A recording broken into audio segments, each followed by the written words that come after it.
Hello दोस्तों, welcome to Endeavour Immigration YouTube channel. मेरा नाम गौरव है और मैं एक रजिस्टर्ड माइग्रेशन एजेंट हूँ। एंड हमारा पंजाब गवर्नमेंट से भी रजिस्ट्रेशन है हमारी, और इंडियन गवर्नमेंट से भी हमने जो है रजिस्ट्रेशन ली हुई है। We are license consultant. आज की इस वीडियो में हम बात करने जा रहे हैं most common refusal reasons for Canada visitor visa. जब भी आप अपना कनाडा का विजिटर वीज़ा अप्लाई करते हैं तो अगर आपको उसका रिफ्यूज़ल लेटर मिलता है तो उस पर कुछ रीजंस लिखे होते हैं कि वीज़ा ऑफिसर ने या केस ऑफिसर ने आपका वीज़ा क्यों रिफ्यूज़ किया है। वैसे तो ये सारी चीज़ें वो GCMS में भी नोट करते हैं, लेकिन वो रिफ्यूज़ल लेटर पे जो उनकी जेनरिक रिफ्यूज़ल लेटर होती है उस पर भी कुछ रीजंस देते हैं कि उन्होंने जो है एप्लीकेंट का वीज़ा रिफ्यूज़ क्यों किया है। तो हम कुछ मोस्ट जो कॉमन रीजंस हैं उनकी बात करेंगे, तो उनको ओवरकम कैसे कर सकते हैं उसके बारे में भी आपको सजेस्ट करेंगे। तो जो सबसे पहला रीज़न जो मोस्टली लोगों को आता है वो होता है पर्पज़ ऑफ विज़िट का। पर्पज़ ऑफ विज़िट में जो है वीज़ा ऑफिसर आपके पर्पज़ ऑफ विज़िट से जो है सेटिस्फाइड नहीं होता, क्योंकि आप अपने जो पर्पज़ ऑफ विज़िट को एक्सप्लेन नहीं कर पाते। जहाँ वीज़ा ऑफिसर को लगता है कि जो आप टेम्परेरी वीज़ा पे वहाँ पे आना चाहते थे, आप वहाँ से वापस नहीं जाएंगे, यहाँ पे आके कोई और वीज़ा डाल लेंगे, बी इट स्टडी वीज़ा या वर्क वीज़ा। तो उनको लगता है कि ये जो एप्लीकेंट है ये वापस नहीं जाएगा। सो नेक्स्ट रीज़न जो उन्होंने कई बार कुछ एप्लीकेंट्स को लगाया होता है वो होता है you have significant family ties in Canada. ये रिफ्यूज़ल रीज़न उन लोगों को लगता है जिनके कोई भाई बहन या कोई कज़न्स जो हैं कनाडा में हैं। जब आप किसी की स्पॉन्सरशिप पे अपना वीज़ा अप्लाई करते हैं, अगर वो आपका रियल ब्रदर सिस्टर है या आपका कज़न है, तो जो वीज़ा ऑफिसर है वीज़ा रिफ्यूज़ करते टाइम ये चीज़ें लिख देता है कि आपकी जो है फैमिली टाइज कनाडा में है। तो ये वो उस टाइम पे लिखता है जब उनको लगता है कि आपके जो फैमिलीज़ हैं वो कनाडा में हैं, वो आपको वापस नहीं जाने देंगे, तो आप यहाँ पे आएंगे, कोई दूसरा वीज़ा डाल लेंगे। तो जैसे कि मैंने पहले भी कुछ वीडियोस बनाई हुई हैं जिसमें मैंने एक्सप्लेन किया हुआ है कि जो है आपको स्पॉन्सरशिप लेटर जो है मैंडेटरी नहीं होती। अगर आप अपना वीज़ा अप्लाई कर रहे हैं तो आप अगर कोई थर्ड पर्सन है उससे कभी भी स्पॉन्सरशिप मत मांगो। अगर आपका कोई रियल ब्रदर सिस्टर है, definitely you can explain in your cover letter कि आप जो है उनको विज़िट करने जा रहे हो, और साथ में ये भी एक्सप्लेन करें कि आप टूरिज़्म के लिए भी जा रहे हो, आपको कहाँ कहाँ पे जाना है। आपको सिर्फ यही नहीं बोलना कि आप अपने भाई बहन के पास जा रहे हो, आप घर पे बैठे रहोगे। उसमें क्या होता है मोस्टली ये उस टाइम पे भी वो लगाते हैं जब आपके जो एसेट्स होते हैं वो इनफ नहीं होते, तो आपने जो है सारी स्पॉन्सरशिप के डॉक्यूमेंट्स अपने भाई बहन के ही लगा दिए होते हैं, तो उस केस में ये जो रीज़न है वो लगा देते हैं। इसको ओवरकम करने के लिए आप जो है अपना इंडिया से ही अपने एसेट्स या सारा कुछ लगाएं, अपने जो भाई बहन से सिंपल इन्विटेशन लेटर लें और अपनी कवरिंग लेटर पे जो है वर्क करें। सो नेक्स्ट रीज़न जो होता है वो होता है you don't have strong family ties outside Canada.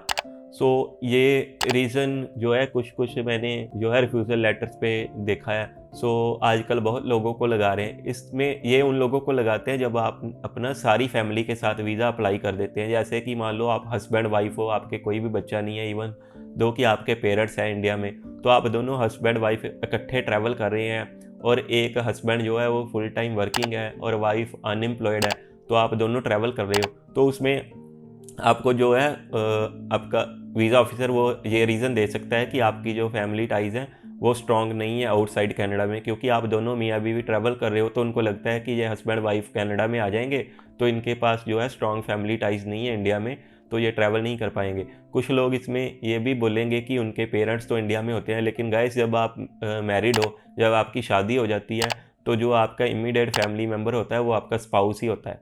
ठीक है। इसके अलावा अगर आपके इंडिया में बच्चे भी हैं तो आपने अपने बच्चों के साथ और अपने स्पाउस के साथ वीज़ा अप्लाई कर लिया, उस केस में भी ये रीज़न आपको जो है वीज़ा ऑफिसर दे देगा रिफ्यूज़ल का। उस केस में आप क्या कर सकते हो कि आप अपने बच्चों को चाचा चाची या दादा दादी के पास छोड़ के हस्बैंड वाइफ अपना वीज़ा अप्लाई कर सकते हैं, तो ट्रैवल कर सकते हैं, ताकि आपको जो है वीज़ा ऑफिसर ये रीज़न ना दे आपके पास स्ट्रॉन्ग फैमिली टाइज हो इंडिया में और रीज़न टू रिटर्न हो।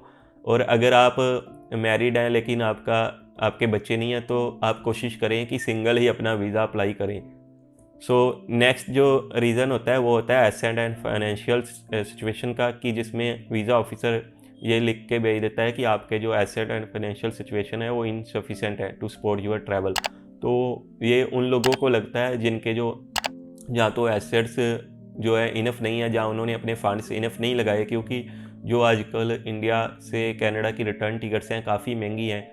1.5-2 लाख की तो टिकट ही बन जाती है, और आपने एग्जैक्ट अमाउंट का जो है अपना बैंक बैलेंस दिखा दिया जहाँ आपने अपना बैंक बैलेंस बूस्ट किया हुआ है, जहाँ आपकी कोई बड़ी ट्रांजैक्शंस हैं, रीसेंट डिपॉजिट्स हैं, जहाँ आपने कोई अच्छी मेंटेन्ड बैंक स्टेटमेंट नहीं लगाई हुई, तो उस केस में जो है वीज़ा ऑफिसर ये चीज़ें लगा देगा।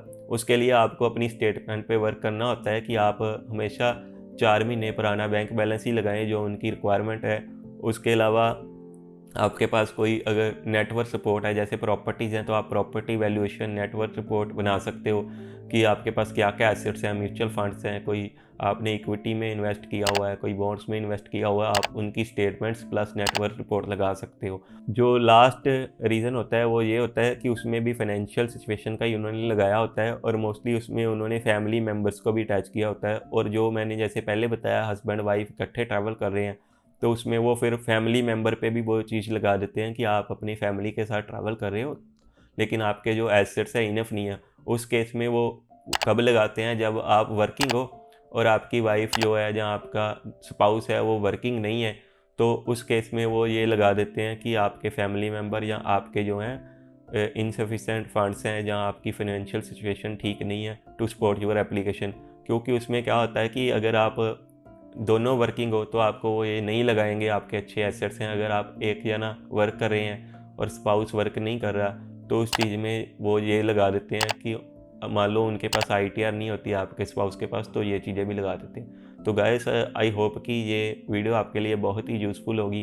अगर आपकी भी रिसेंट रिफ्यूज़ल आई है, जहाँ आप फर्स्ट टाइम आप अपना वीज़ा अप्लाई करना चाहते हैं, तो आपको किन किन चीज़ों का ध्यान रखना चाहिए, आपको इस वीडियो से काफ़ी नॉलेज मिल गई होगी। तो ऐसी ही और वीडियोस देखने के लिए हमारे चैनल को सब्सक्राइब कीजिए और अपने फ्रेंड्स के साथ इस वीडियो को शेयर ज़रूर कीजिए। और इसके अलावा अगर आपको अपना वीज़ा हमारी टीम से अप्लाई करना है, तो आप हमें दिए गए नंबर पे कॉन्टैक्ट कर सकते हैं। Thanks for watching this video, see you in the next video.